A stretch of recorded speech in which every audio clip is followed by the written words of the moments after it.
Oh, my project is named Gulkana, which is Big Glacier in Alaska, and the Alaska theme. So what did I want to do? I wanted to create a simple learning environment. People learn the basics of computers. So I just wanted to make a really simple computer, and I would perfectly use that to build a community of Alaska developers. And so what is my architecture? So I designed architecture beforehand, and what it is just a simple modular bus that can exist in the real world. So someone could go out and build this bus with real wires and real electricity. And during the hackathon, I built a video adapter which would take signals off the bus and put it onto a screen. And the video adapter has a very simple spec that we'll show soon that can be easily understood. And I use a previously written graphics engine to render a texture onto the screen, but the graphics engine did need new features in order to work on a project. For example, updating some textures at runtime and some fancy new shaders. And so what are some similar developments? One of them is a homebrew computer called Commander X16. It is based off of the Commodore 64, and it provides great real-world product. It has a function emulator, but I worry it might be a little too complicated for learning. And another example is Pico 8. It emulates the simplicity of an old computer, but it does not actually emulate the fundamentals. It just provides a Lua programming framework with very strong limitations. And here's a demo explaining what is going on. Okay, opening in debugger, there it is. So what's going on here is I have a CPU written in C, which is printing an image. Okay, it's printing an image out to the GPU, and then, well, the video adapter, and the video adapter then interprets that and puts that on the screen. So it isn't showing up that nicely in the video, but there is a nice wavy texture which emulates CRT. And these are just textures that are saved in the CPU's memory, and it's printing them out.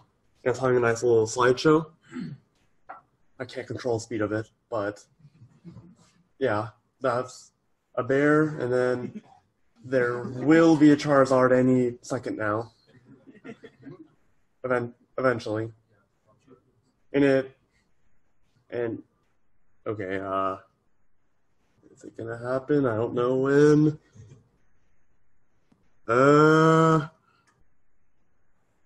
Okay, I'm hoping. Oh, no, there it is, Charizard. So, what is the spec?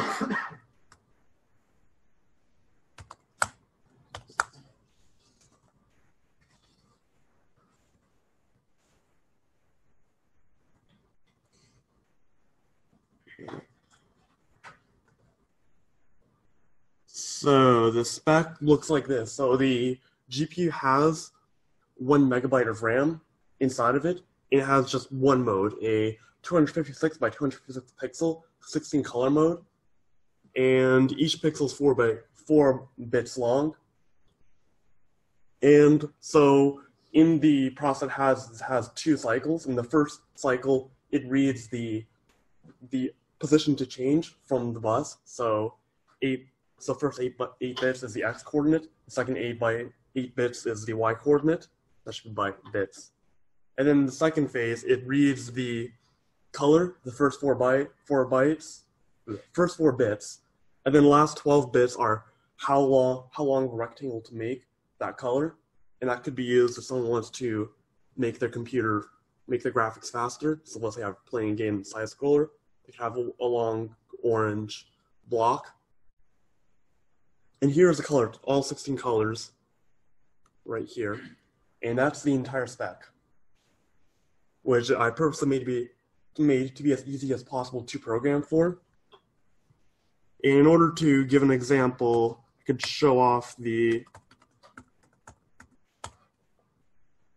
here is basically all the code that does that slideshow.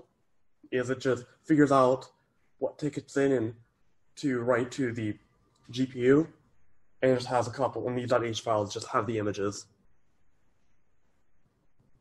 And yeah, so the majority of the work was with OpenGL rather than the actual emulation, where the emulation was like 40 lines of code, and the OpenGL is, as of right now, several thousand.